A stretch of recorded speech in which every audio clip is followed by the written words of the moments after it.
exclusivamente para a oração. Pessoas que chegam ali pedindo socorro, para ali também vamos e ali clamamos ao Senhor. Deus tem operado maravilhosamente, não por causa do tapete, evidentemente, mas porque Ele é um Deus que tem prazer em ouvir o nosso clamor. Ele tem prazer em ouvir o teu clamor. Nessa noite eu quero conversar com você sobre saudade. Diga comigo: saudade e perdão. Vocês puderam notar que minha amada não está aqui. Nessa sexta de manhã, tivemos de ir a Campo Grande. Eu fui levando-a para ela pegar o avião e ir para São Paulo. Graças ao Senhor, glória a Deus por isso, o presente do Senhor. Ela concluiu o curso de marketing e agora foi a formatura da faculdade. Eu queria ter ido, mas não pude ir. Mas estamos felizes, louvando ao Senhor pela sua misericórdia. Pode soar estranho, mas apesar de amanhã de manhã, em nome de Jesus, ela saiu agora às 5 da tarde de São Paulo, está a caminho. A chegada está prevista para amanhã de manhã. Pode parecer estranho, apesar de ela já estar de volta, a falta que ela me faz é quase sufocante. Estamos há 20 anos juntos, graças a Deus, e eu não vejo a hora de poder abraçar a minha neguinha. Amanhã de manhã eu vou para o abraço. Apesar de, para membros da PIBAL há mais de 6 anos, ser difícil essa percepção tão específica que eu vou citar agora, gostaria que vocês prestassem muita atenção nisso. Vou voltar. Apesar de, para membros antigos da PIBAL, membros da PIBAL há mais de 6 anos, ser difícil essa percepção tão específica que vou apresentar agora, o que vou dizer a seguir faz parte de um exercício mental necessário, e eu espero que vocês entendam, falando especificamente da figura paterna. Posso dizer que tive, graças a Deus, um excelente pai. Hoje de manhã, faxinando, selecionando alguns papéis, encontrei um cartão postal, esse aqui. Em 1982, é a data desse cartão postal, é de 1982.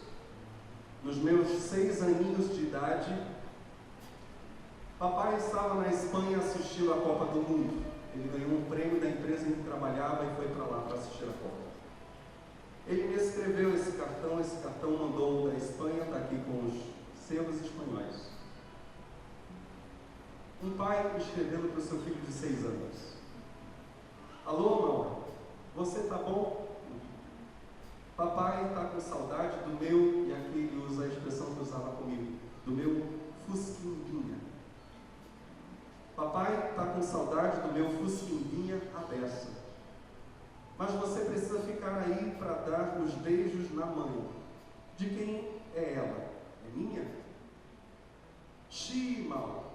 A TV daqui não tem desenho animado, só bang, repórter, futebol e música. Chato, não é? Se Deus quiser, papai volta dia 14.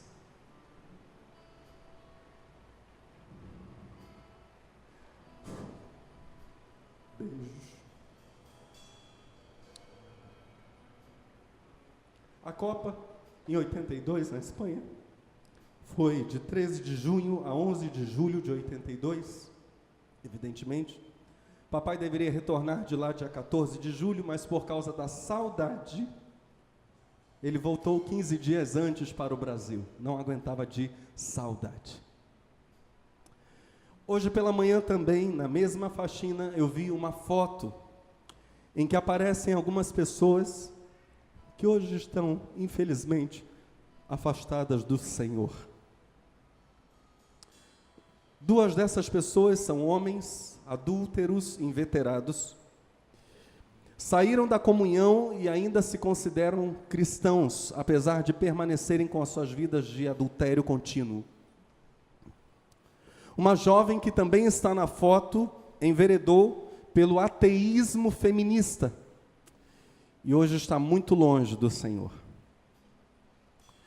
Quanto a esses que se consideram cristãos, mesmo permanecendo na prática inveterada do pecado, eu tenho plena consciência, apesar de a mensagem ser sobre saudade, tenho plena consciência do mandamento que o Espírito Santo nos entregou por boca do apóstolo Paulo na primeira carta aos Coríntios, capítulo 5. A partir do verso 9 até o verso 13, nós lemos o seguinte, falando especificamente sobre aqueles que, vivendo na prática libertina, se dizem cristãos. Já antes vos tinha escrito que não se misturassem com gente imoral, diz Paulo. Mas não me estava a referir aos descrentes que vivem na imoralidade sexual, que são gananciosos, ladrões, que se entregam à idolatria, porque então vos seria necessário sair do mundo, diz Paulo. Mas o que eu queria dizer era que não devem associar-se com alguém que, dizendo-se cristão, continue a viver na imoralidade, na avareza, no roubo, na idolatria, na maledicência e em bebedeiras. Nem sequer comam com tais pessoas, diz Paulo. Não nos compete a nós julgar os de fora, mas é sem dúvida nossa obrigação julgar os que estão dentro da igreja e que estão a pecar dessa maneira. Deus julgará os que estão de fora, mas as Escrituras dizem, expulsem a pessoa de má conduta do vosso meio. Apesar da seriedade do mandamento e sua total validade para nós hoje, estamos falando de Novo Testamento, apesar de o mandamento ser inegociável, o que eu quero lhes dizer é o seguinte: quanto a todas as pessoas citadas na introdução desta mensagem, minha esposa, meu querido pai, os amados que estão afastados, há um sentimento comum, há um sentimento em comum: saudade.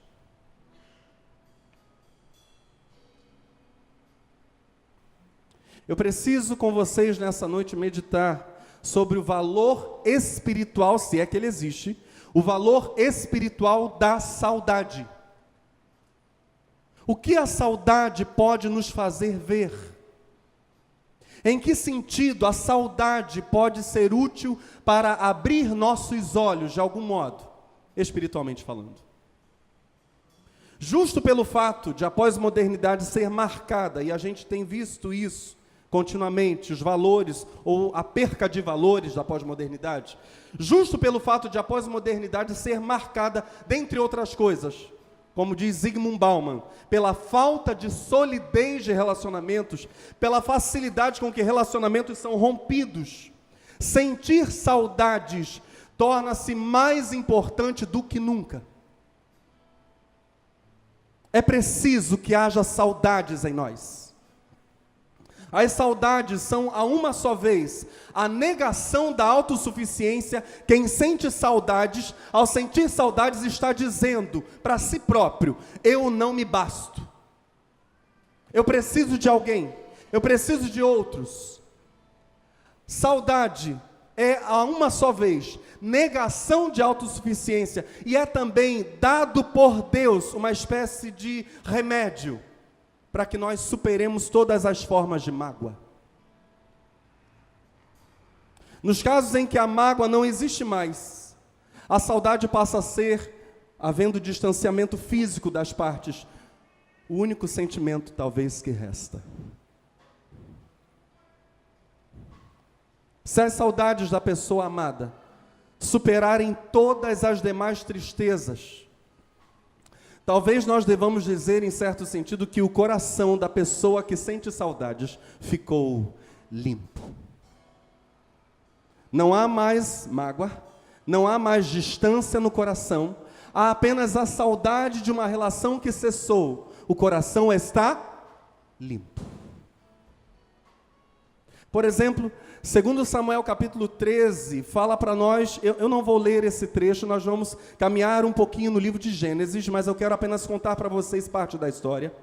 Segundo Samuel capítulo 13 nos fala do momento em que Absalão, filho de Davi com Maaca, mata seu irmão Aminon. Aminon também era filho de Davi com outra mulher.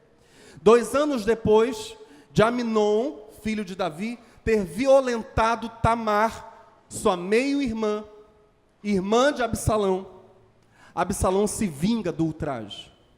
Então nós temos uma sequência. Aminon se apaixona pela própria irmã, pela própria meio-irmã Tamar, abusa dessa irmã, a violenta.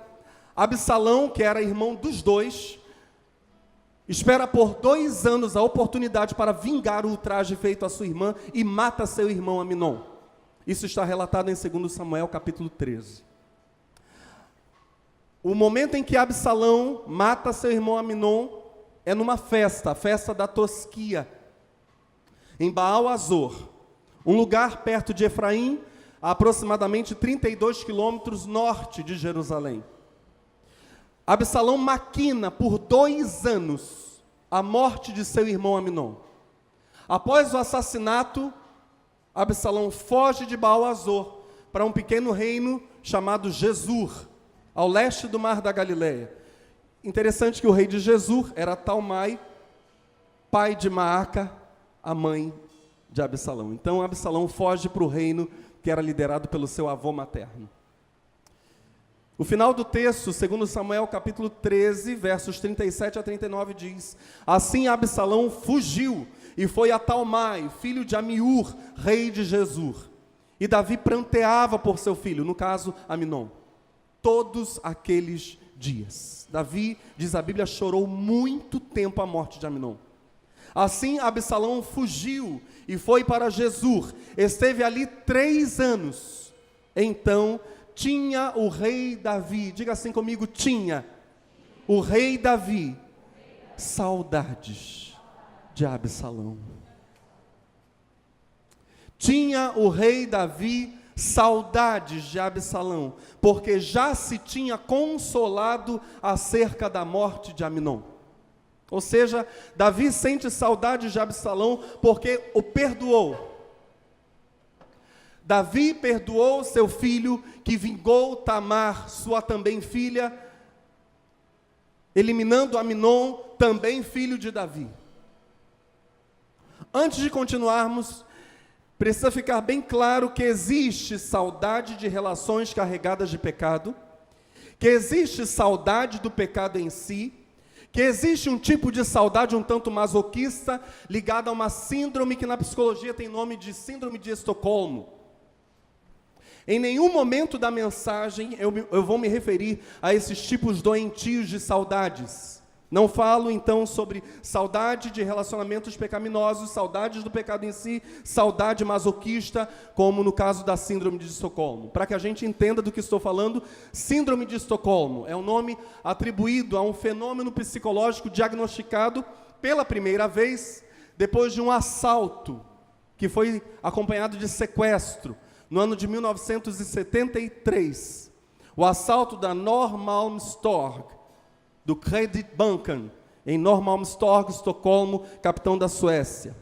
Esse assalto, acompanhado de sequestro, foi do dia 23 ao dia 28 de agosto de 1973. As pessoas ficaram em cativeiro durante 6 dias dentro do banco, e surgiu, dentro desse sequestro, ou nesse sequestro, surgiu uma relação entre vítimas e sequestradores, um apego emocional.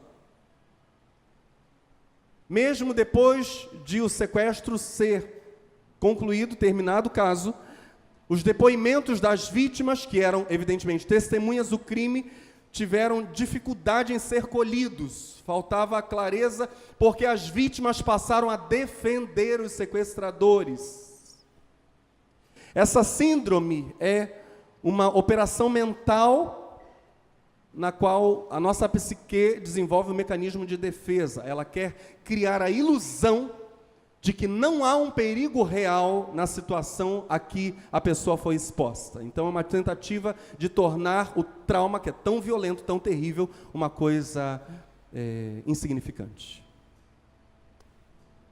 Não falo então de síndrome de Estocolmo, não falo desse tipo de saudade masoquista, saudade de relacionamentos doentios, não estou falando disso.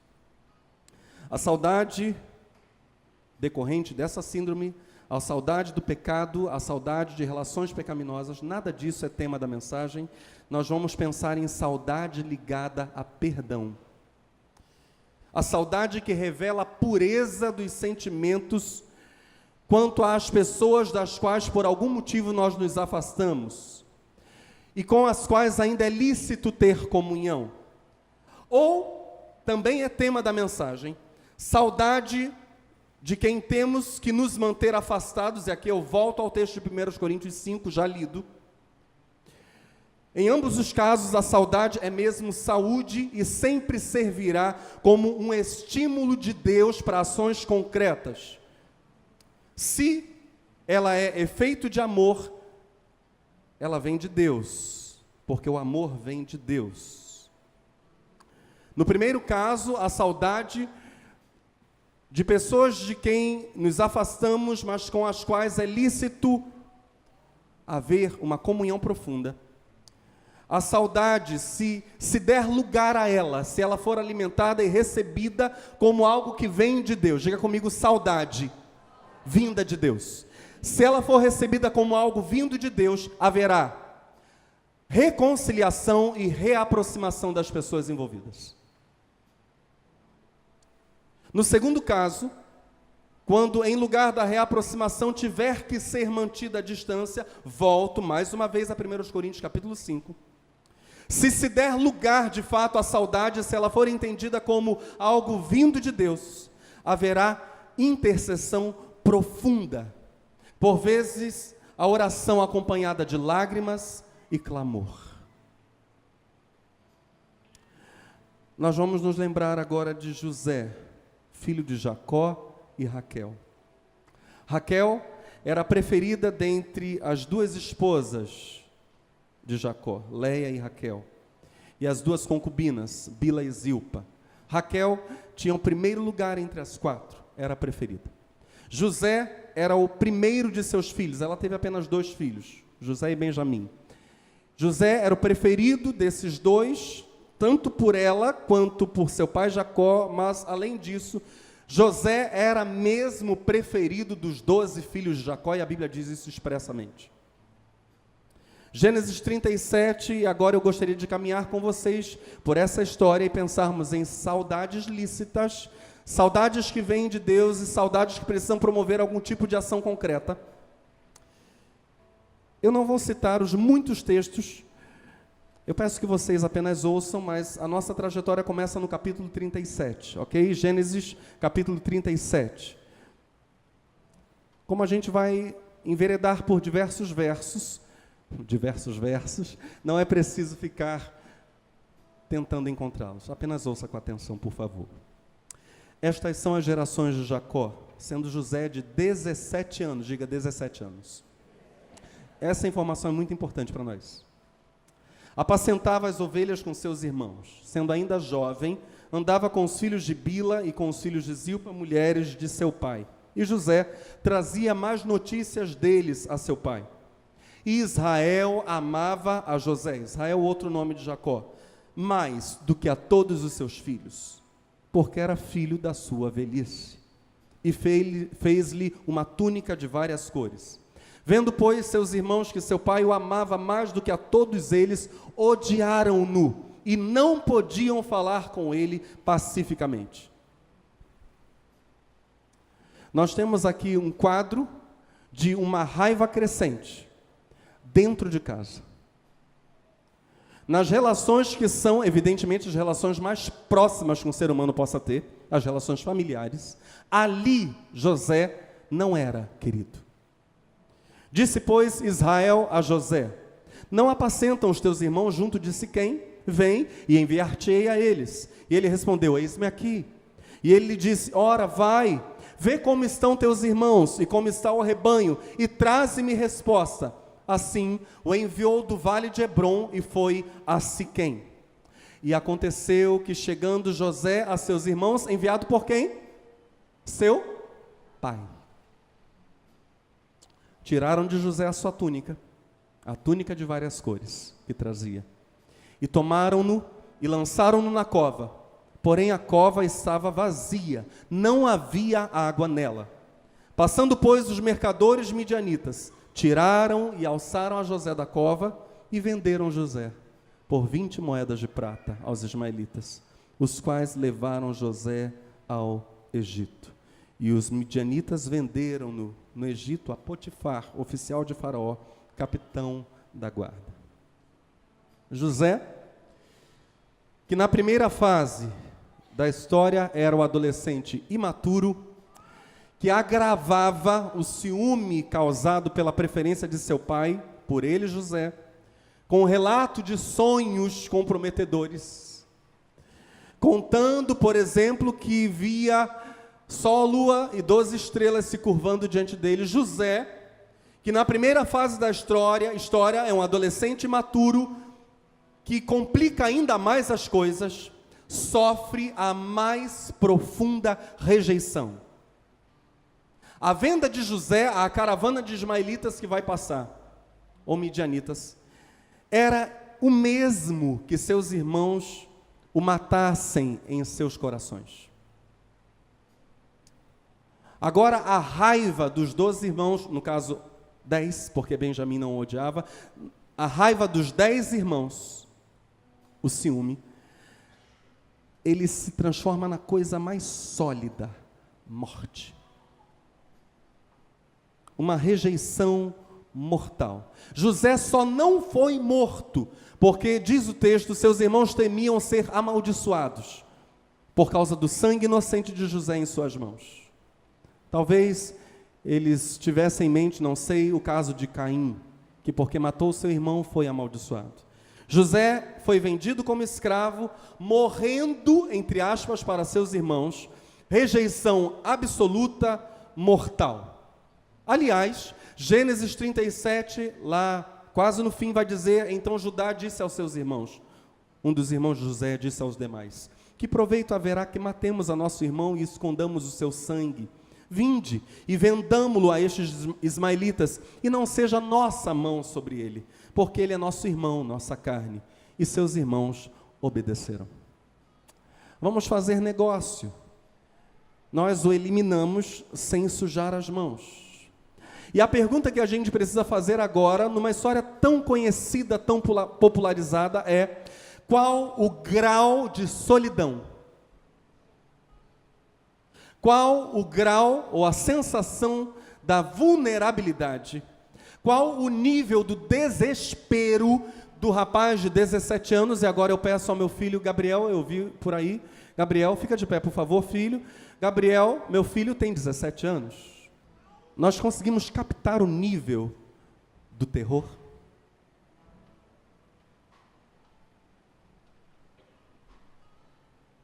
Estamos juntos? Amém? Terrível. Uma experiência terrível para aquele jovem. Terrível. Mas esse jovem de quantos anos? 17 anos, diz o texto. Esse rapaz absolutamente rejeitado por seus irmãos, ele está morto. Fim da linha para José, para os irmãos. No coração deles, José não mais. Esse absolutamente rejeitado terá, diz o texto, a bênção de Deus. Se nós continuarmos a história, e vamos fazê-lo, a Bíblia vai dizer: quando José chegou ao Egito, cativo dos negociantes ismaelitas, foi comprado a eles por Potifar, membro da corte de Faraó. Potifar era chefe da casa militar do rei e responsável pelo palácio real. O Senhor, diga comigo, o Senhor abençoou grandemente José na casa do seu Senhor, de tal forma que tudo o que fazia resultava bem. Era José pôr as mãos, prosperava. Era José planejar alguma coisa, dava certo. Era José organizar algo na casa de Potifar, chefe do exército. Potifar prosperava. A bênção do Senhor estava com aquele rapaz de 17 anos, diz o texto. O próprio Potifar, eu estou seguindo a leitura, o próprio Potifar reparou nisso e deu-se conta de que Deus estava com José de uma forma especial. Dessa maneira, José tornou-se o seu favorito e depressa ficou com a responsabilidade da administração da casa de Potifar e dos seus negócios pessoais. E logo o Senhor começou a abençoar o próprio Potifar por causa de José. Todos os seus assuntos corriam otimamente e floresciam as propriedades no campo, assim como os rebanhos que tinha, de tal maneira que Potifar acabou por deixar sobre José a responsabilidade total de tudo o que era seu. Não se preocupava, fosse com o que fosse, a não ser com o que queria comer cada dia. A única preocupação de Potifar era a mesa. José, cardápio hoje qual é? Meu senhor, hoje é lasanha. Maravilha, segue trabalhando, meu filho, vamos em frente, que a bênção está sobre você, estou vendo. Abençoado. O texto diz que José era um belo moço, com uma apresentação muito agradável. Por esse tempo, a mulher de Potifar começou a reparar nele e acabou por convidá-lo a dormir consigo, mas ele recusou. Muitos de nós conhecemos a continuação da história. A mulher do chefe do exército vai mesmo agarrar José, depois de alguns dias insistindo, vem, deita-te comigo. E ela vai conseguir agarrá-lo de tal modo que ele vai tentar fugir, mas uma parte das vestes dele ficam com ela, ele foge. E ela se faz de vítima, gritando, pedindo socorro.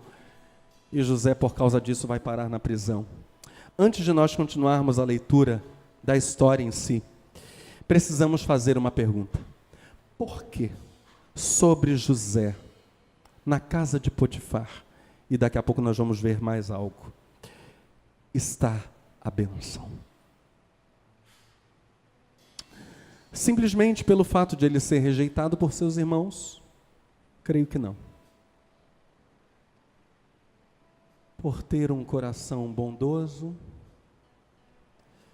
Vamos nos lembrar de palavras do Senhor Jesus em Mateus capítulo 5, as bem-aventuranças. Apenas 3 delas. Felizes os bondosos e modestos, porque o vasto mundo, leio na versão de Portugal, o vasto mundo lhes pertence. Felizes os bondosos e modestos, porque o vasto mundo lhes pertence. Felizes aqueles cujo coração é puro, porque verão Deus. Felizes aqueles que se esforçam pela paz, porque serão chamados filhos de Deus. José será caluniado pela esposa de Potifar, irá para a prisão. O texto diz, fala dela, esse escravo hebreu, falando para o marido, que você trouxe para casa, entrou no meu quarto e quis abusar de mim. Mas eu gritei bem alto e ele correu para fora, deixando a sua capa no meu quarto. Veja só de que jeito o seu escravo me tratou. Quando ouviu essa história, o dono de José ficou com muita raiva. Milagre não ter matado o garoto, né, gente? Ele agarrou José e o pôs na cadeia onde ficavam os presos do rei. Claro, ele era chefe do exército, então José vai para uma prisão específica para autoridades, ou pessoas que cometeram crimes contra a autoridade. E José ficou ali. Mas, diga comigo, mas o Senhor estava com ele e o abençoou. José está na cadeia, e o texto diz, o Senhor o abençoou, de modo que ele conquistou a simpatia do carcereiro. Agora olha só, o carcereiro, pôs José como encarregado de todos os outros presos. E era ele, José, quem mandava em tudo que se fazia na cadeia. Eu não vou pedir para os policiais que estão aqui se identificarem, temos vários. Mas que coisa extraordinária o preso que vira, não sei, delegado. O carcereiro não se preocupava com nada do que estava entregue a José, pois o Senhor estava com ele e o abençoava em tudo o que fazia. Lá na prisão, o Deus que está com José o inspirará. 2 homens conversando entre si, o carcereiro, o copeiro e o padeiro do rei, que estavam presos, conversando entre si, falam de sonho. José diz: vocês podem contar, por favor, para mim, quais são os sonhos? E à medida que eles contam os sonhos, o Espírito Santo inspira José, José dá a interpretação precisa, e aquilo que José diz para aqueles homens acontece. Para o copeiro do rei, o provador da bebida do rei, José diz: olha, você vai voltar daqui a 3 dias a servir o rei. Quando você estiver lá servindo o rei, lembra de mim. E a Bíblia diz que o copeiro volta a servir o rei, mas se esquece solenemente de José. José permanecerá na cadeia, e nós vamos ver que isso não foi por pouco tempo. Lá na cadeia, José será uma bênção. Lá na cadeia, José tem a bênção de Deus, mas lá na cadeia, José também está sendo moldado. Muito tempo depois, quando o faraó tiver um sonho misterioso, aí o copeiro irá se lembrar de José e dirá para faraó: tem um hebreu lá na cadeia, ele é capaz de interpretar o sonho do meu senhor. José vai chegar à presença de faraó, e olha só, o José que chega no Egito é comprado para ser servo de Potifar, prospera, José prospera, Potifar prospera. A mulher de Potifar quer agarrar José, José não vai para a cama com ela, foge. Por causa disso, José é falsamente incriminado, vai para a cadeia, lá na cadeia se torna chefe da cadeia. Vai sair da cadeia para interpretar o sonho de Faraó, e a Bíblia diz, no momento em que ele vir Faraó, da presença de Faraó, ele não vai sair mais. Sobre José está a bênção do Senhor. O homem de coração limpo, no dizer de Jesus, terá sobre si a bênção de Deus. Bastará haver, de algum modo, a oportunidade. Quando houver qualquer oportunidade para que ele seja exaltado, o Senhor o exaltará. E José, olha só, era da idade de, diga comigo, 30 anos. José era da idade de 30 anos, quando se apresentou a Faraó. Não sabemos precisamente por quanto tempo José ficou servindo Potifar antes de ir para a cadeia. Mas devemos supor, sim, devemos supor, que não foi muito tempo que ele ficou antes de ir preso. Realmente, José passou boa parte da vida na prisão.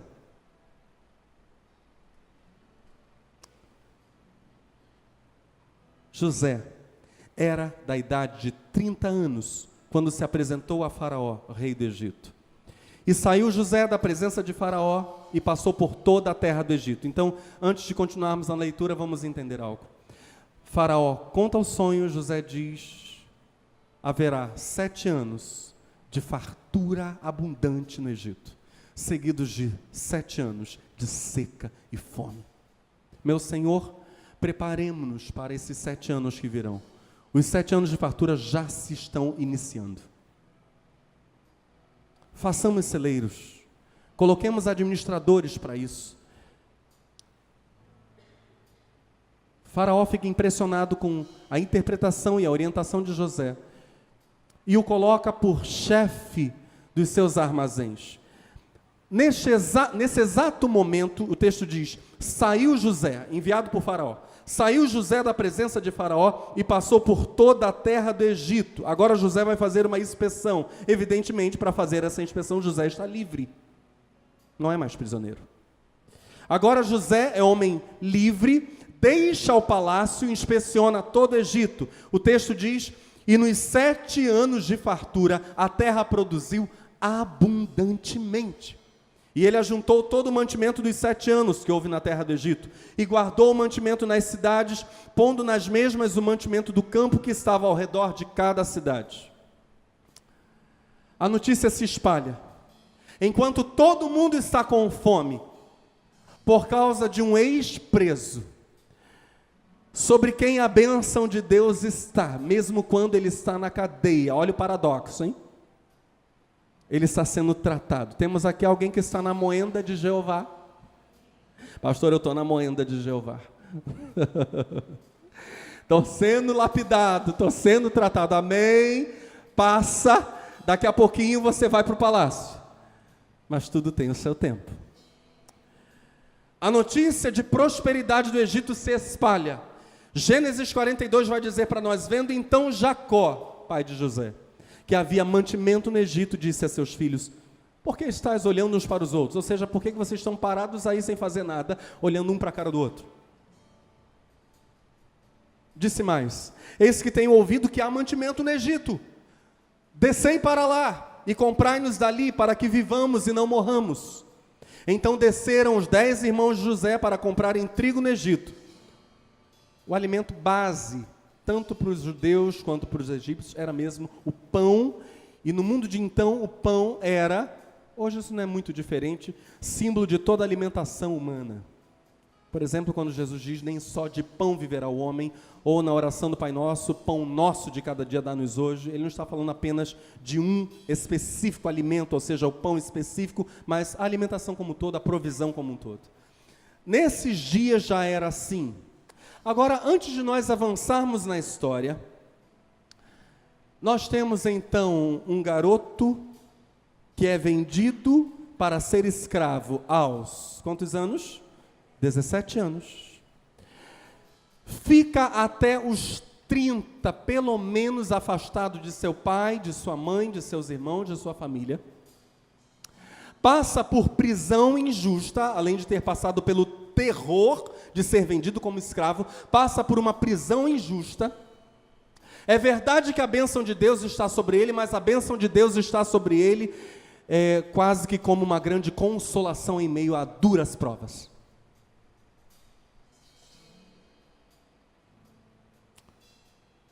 Mas José, como cuidador dos armazéns, é mesmo o governador do Egito, diz o texto. José, pois, é agora o governador daquela terra.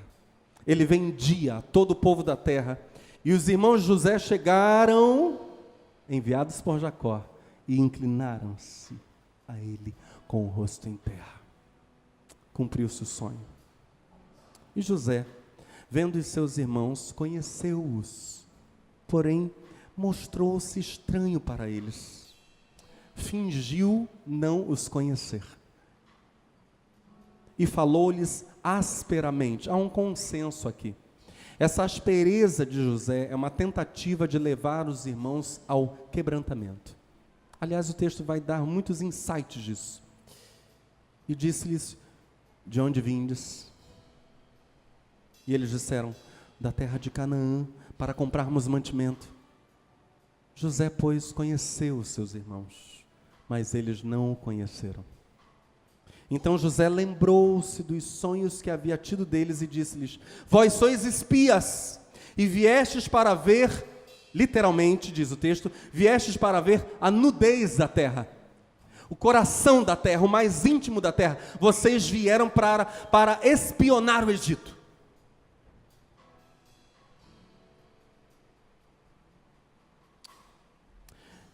Eles dizem que não. Vão contar para José que são ao todo 12 irmãos. Olha só, são 12 irmãos, um é morto, dirão eles. Um é morto. Eles pensam que José está morto. Um ficou com o pai, apenas 10 estão ali, e o pai é idoso. E eles disseram: nós, teus servos, somos 12 irmãos, filhos de um homem na terra de Canaã. E eis que o mais novo está com nosso pai hoje, mas um já não existe. Então lhes disse José: isso é o que vos tenho dito, sois espias. Nisto sereis provados, pela vida de Faraó, ele jura, né? juro por Faraó, pela vida de Faraó, não saireis daqui, senão quando vosso irmão mais novo vier aqui. Enviai um dentre vós, que traga vosso irmão, mas vós ficareis presos, e vossas palavras sejam provadas, se há verdade convosco. E se não, pela vida de Faraó, vós sois espias. E pô-los juntos em prisão 3 dias. E ao 3º dia disse-lhe José: fazei isso e vivereis, porque eu temo a Deus.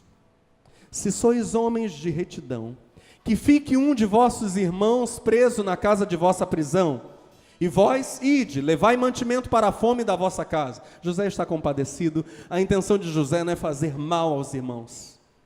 Trazei-me o vosso irmão mais novo, e serão verificadas vossas palavras, e não morrereis. E eles assim fizeram. Então disseram uns aos outros, presta muita atenção.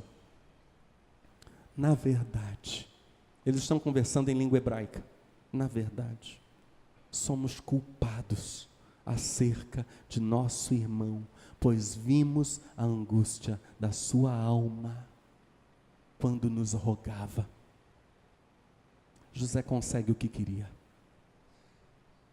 Ele queria que os irmãos chegassem ao arrependimento. Eles fazem a associação, eles estão conversando em língua hebraica, lembram do que acontecera no mínimo 13 anos antes, e dizem: o sangue de José está sendo requerido de nós. Na verdade, somos culpados acerca de nosso irmão, pois vimos a angústia da sua alma quando nos rogava, nós porém não ouvimos, por isso vem sobre nós esta angústia. E Rúben respondeu-lhes, dizendo: não vou-lo dizia eu, não pequeis contra o menino, mas não ouvistes, e vedes aqui, o seu sangue também é requerido. Ou seja, para Rúben, pelo menos para Rúben, José estava morto. O seu sangue, diz Rúben, também é requerido.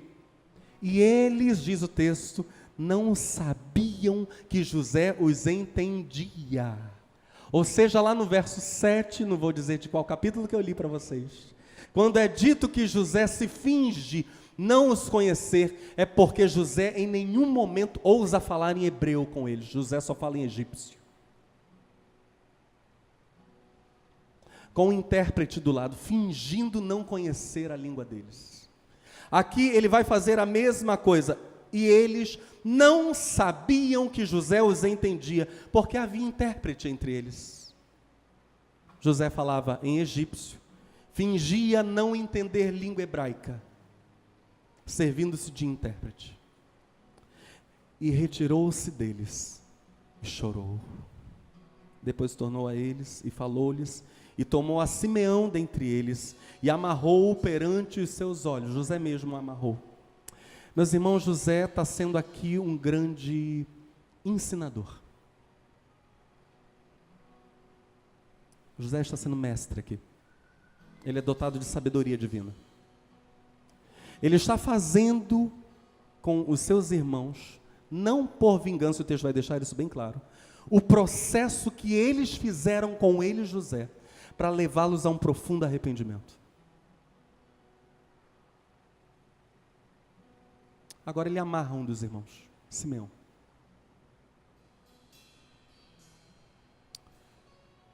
E ordenou José que enchessem os seus sacos de trigo e que lhes restituíssem o seu dinheiro a cada um no seu saco. Ou seja, eles chegam com dinheiro para comprar trigo. José diz: olha, para os seus servos, lotem esses sacos até o máximo de trigo, mas façam uma coisa, sem que eles vejam, coloquem o dinheiro de volta nos sacos. No coração dele ele está dizendo: não, para os meus irmãos haverá toda provisão. E aí a continuação do texto vai deixar bem claro que a intenção era essa. Para os meus irmãos haverá toda provisão. Eu estou instruindo meus irmãos, eu estou tratando meus irmãos, eu quero ser um instrumento de Deus na vida dos meus irmãos, mas não há no meu coração vingança. Eu quero que meus irmãos prosperem.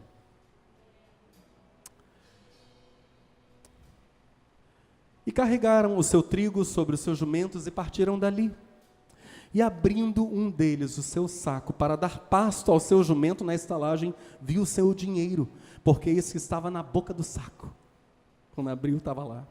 E disse a seus irmãos: devolveram o meu dinheiro. E ele também aqui no saco. Então lhes desfaleceu o coração, à medida que cada um vai abrindo o seu, vai vendo que todo o dinheiro está de volta. E o original hebraico vai dizer para nós que eles quase desmaiaram, literalmente. Está todo mundo apavorado agora. Meu Deus, o que é isso? E pasmavam, dizendo um ao outro, que é isso que Deus está fazendo. Que tratamento é esse de Deus conosco, por causa de José, nosso irmão, que foi vendido por nós como escravo? E vieram para Jacó, seu pai, na terra de Canaã, e contaram-lhe tudo o que lhes aconteceu, dizendo: o homem, o Senhor da terra, falou conosco asperamente, e tratou-nos como espias da terra, mas dissemos-lhe: somos homens de retidão, não somos espias, somos 12 irmãos, filhos de nosso pai. Um não mais existe, o mais novo está hoje com nosso pai na terra de Canaã. E aquele homem, o Senhor da terra, nos disse: nisto conhecerei que vós sois homens de retidão. Deixai comigo um de vossos irmãos, e tomai para a fome de vossas casas, e parti, e trazei-me vosso irmão mais novo, o que era irmão de pai e mãe de José, Benjamim no caso. Assim saberei que não sois espias, mas homens de retidão. Então vos darei o vosso irmão, e negociareis na terra. Essa expressão de José aqui, negociareis na terra, José está dizendo: vocês farão por toda a terra do Egito comércio de caravanas. Era uma das atividades mais rentáveis da época. Detalhe que isso faz lembrar justamente o que passou pela vida de José, ou seja, os ismaelitas, os mercadores, que o compraram e o vendem como escravo no Egito. E José, e o tom aqui não é irônico, diz: se vocês trouxerem o irmão mais novo de vocês, vocês serão grandes mercadores na terra do Egito. E aconteceu que, despejando eles os seus sacos, eis que cada um tinha o pacote com o seu dinheiro no seu saco. E viram os pacotes com o seu dinheiro, eles e seu pai, e temeram. E agora nós vamos para a sequência final da história. Diga comigo: saudade e perdão.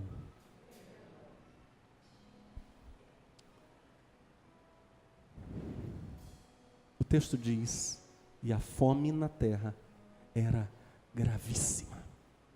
Diga comigo: gravíssima. Pense em 2 anos sem chuva. Nós já ficamos desesperados quando quando se passa 1 mês sem chuva. Agora imagina 2 anos. Imagina 2 anos o gado morrendo porque não tem pastagem. Imagina 2 anos as plantações sequíssimas. Que desgraça na terra. Mas os irmãos de José estão abastecidos, estão providos, a comida está com eles em abundância. Entretanto, a comida um dia acaba. Eles precisam voltar ao Egito, mas eles só podem voltar ao Egito se levarem o seu irmão menor. Dizem isso para Jacó, e Jacó diz: negativo, vocês não vão. Já perdi José, agora eu vou perder Benjamim também. Não, vocês não vão. Mas a comida vai acabando, Jacó vê: nós vamos morrer de fome. Então Jacó, ou Israel, diz o texto, então disse-lhes Israel, seu pai: pois que assim é, fazei isso. Tomai do mais precioso desta terra em vossos vasos, e levai ao homem um presente: um pouco do bálsamo e um pouco de mel, especiarias e mirra, terebinto e amêndoas. E tomai em vossas mãos dinheiro em dobro. E o dinheiro, só um detalhe aqui, os patriarcas eram muito prósperos, muito ricos, tá, meus irmãos? Então, apesar de haver fome na terra, Jacó ainda tem muitos bens. E tomai em vossas mãos dinheiro em dobro, e o dinheiro que voltou na boca dos vossos sacos, tornai a levar em vossas mãos. Olha a sabedoria de Jacó. Vocês vão levar o dinheiro que foi devolvido, o dobro do dinheiro que foi devolvido para comprar comida, vão levar um presente para aquele homem, e vão levar Benjamim. tomai também a vosso irmão, levantai-vos, voltai àquele homem.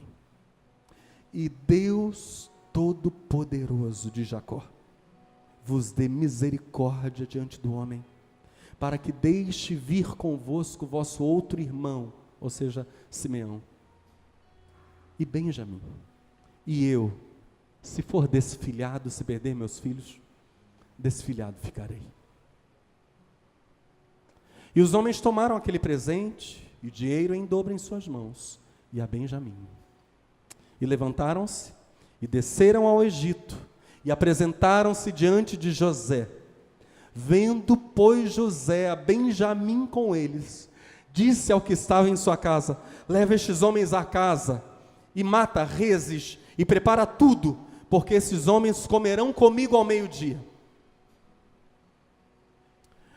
Enquanto eles são levados para a sala do banquete, chegam para um dos servos de José, o responsável, e começam a contar o problema do dinheiro que voltou nos sacos e que eles não tinham roubado. Presta atenção nessa sequência final. Por isso chegaram-se ao homem que estava sobre a casa de José e falaram com ele à porta da casa, ou seja, antes de entrar mesmo na sala do banquete, disseram: ai, senhor meu, certamente descemos dantes a comprar mantimento. Alguns dias nós viemos aqui no Egito para comprar comida. E aconteceu que, chegando à estalagem, abrindo os nossos sacos, eis que o dinheiro de cada um estava na boca do seu saco, nosso dinheiro por seu peso, e tornamos a trazê-lo em nossas mãos. Também trouxemos outro dinheiro em nossas mãos para comprar mantimento. Não sabemos quem tenha posto o nosso dinheiro nos nossos sacos. Mas como a coisa já estava arquitetada por José, olha o que o homem responde. Ele diz: paz seja convosco. Não temais. O vosso Deus e o Deus de vosso pai vos tem dado um tesouro nos vossos sacos. O vosso dinheiro me chegou a mim, e trouxe-lhes fora a Simeão. Eu recebi isso que vocês trouxeram, não tem problema não, isso aqui está tudo em ordem, não há nenhum impasse nisso aí, fiquem tranquilos. Eu imagino que esses irmãos agora começam a estranhar muito o que estava acontecendo. Como assim? Por que isso nos foi feito? Na sala do banquete, José está com eles e diz: como estão? Vosso pai, o ancião de quem falastes, está bem? Ainda vive? E eles disseram: bem está o teu servo, nosso pai vive ainda. E abaixaram a cabeça e inclinaram-se. E ele levantou os seus olhos e viu a Benjamim, seu irmão, filho de sua mãe, e disse: este é vosso irmão mais novo de quem falaste? José precisaria ser contratado para cinema, porque interpreta muito bem. Depois ele disse: Deus te dê a graça, meu filho. E José apressou-se, porque as suas entranhas comoveram-se por causa do seu irmão, e procurou onde chorar, e entrou na câmara e chorou ali. E assentaram-se diante dele o primogênito, segundo a sua primogenitura. Presta atenção. José organizou a mesa pela idade dos irmãos. Estava tudo em ordem, do mais velho ao mais novo, cada um na sua posição. Ou seja, o mais velho mais próximo de José, o mais novo mais longe dele à mesa. Assentaram-se diante dele o primogênito segundo a sua primogenitura e o menor segundo a sua menoridade, do que os homens se maravilhavam entre si. Os irmãos José estão querendo entender como ele sabe aqui exatamente quem é quem. E apresentou-lhes as porções que estavam diante dele. Porém, a porção de Benjamim era 5 vezes maior do que a porção de todos eles. E eles beberam e se regalaram com ele. José se confraternizou com seus irmãos, houve alegria. Ele ainda não se revelou. Mas agora nós chegamos ao final. Então, diga comigo, então.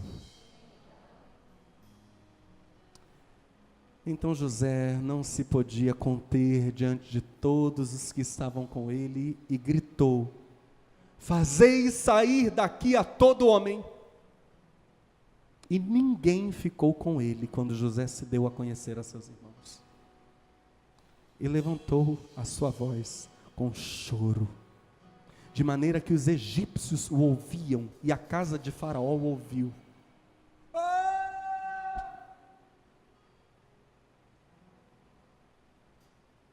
Aquele choro profundo de 13 anos. E disse José a seus irmãos: eu sou José.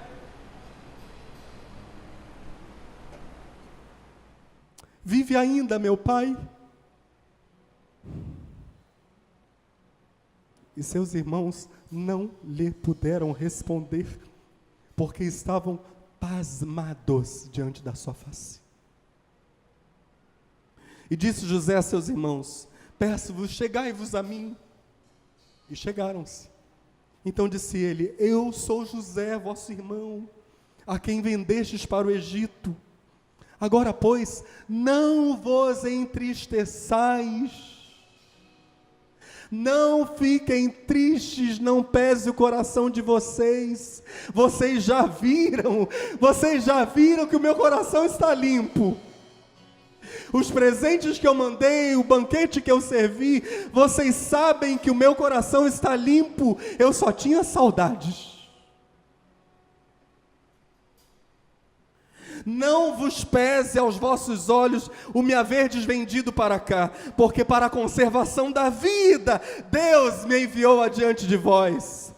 Já houve 2 anos de fome no meio da terra, e ainda restam 5 anos em que não haverá lavoura nem cega. Se José foi vendido aos 17 anos como escravo, se José se apresentou a Faraó com 30 anos, depois dos quais passaram-se 7 anos de fartura e mais 2 anos de seca, José agora está com aproximadamente 39 anos. Faz 22 anos ele está afastado da sua família. Por 22 anos longe da casa de seu pai, dos braços do pai.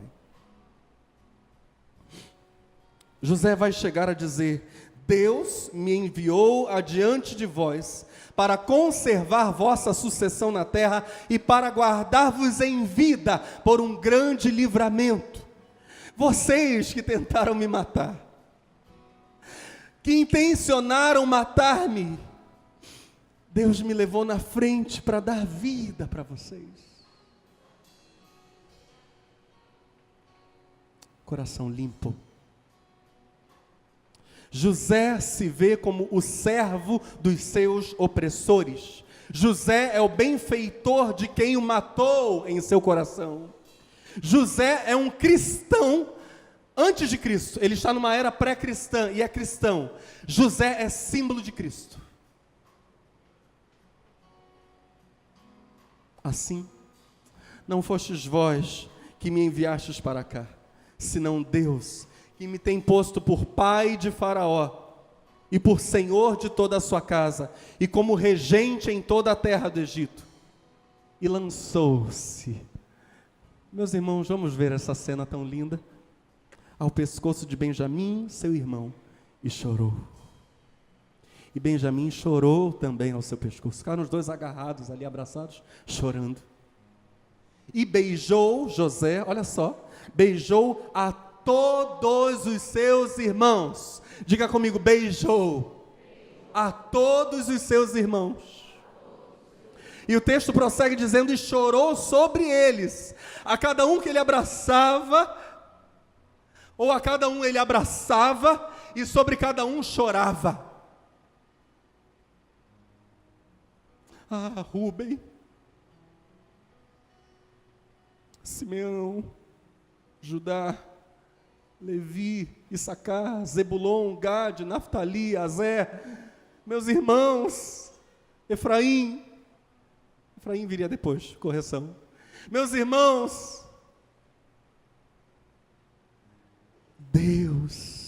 Deus abriu o caminho para que eu viesse na frente, para servir vocês. servia vocês. O vendido como escravo, o preso. Está cheio de perdão. Diga comigo, beijou. Diga, beijou todos os irmãos. Quando finalmente os irmãos de José voltam para casa e dão a notícia estarrecedora para Jacó, seu pai. Eles estão contando e Jacó os interrompe e diz: basta, ainda vive meu filho José. Eu irei e o verei antes que morra. E partiu Israel com tudo quanto tinha.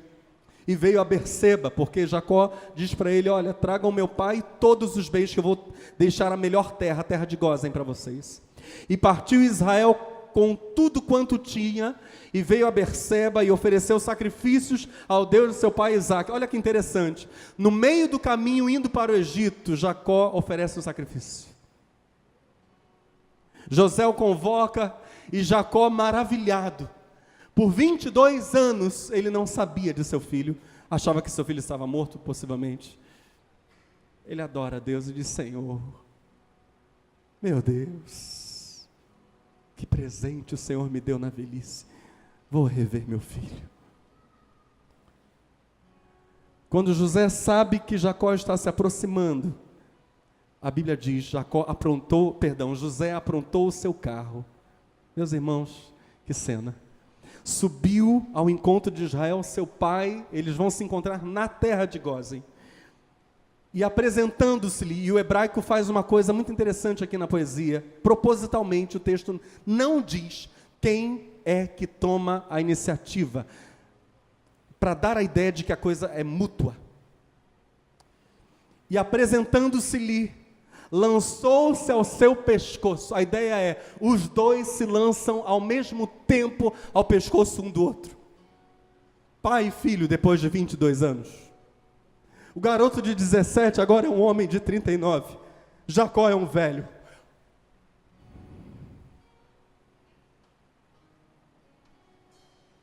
E chorou sobre o seu pescoço longo tempo.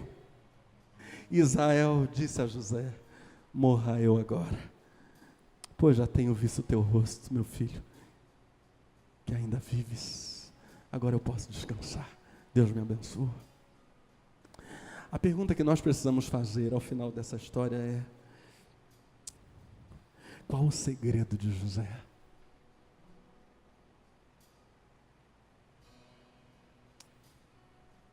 A bênção de Deus repousa sobre homens, mulheres, crianças, adolescentes, que têm saudades e dão lugar à saudade, como José chora agora sobre os seus irmãos, não o choro da amargura, mas o choro da saudade de quem ficou tanto tempo longe. Gente que sente saudade daquilo que outrora foi precioso, bom.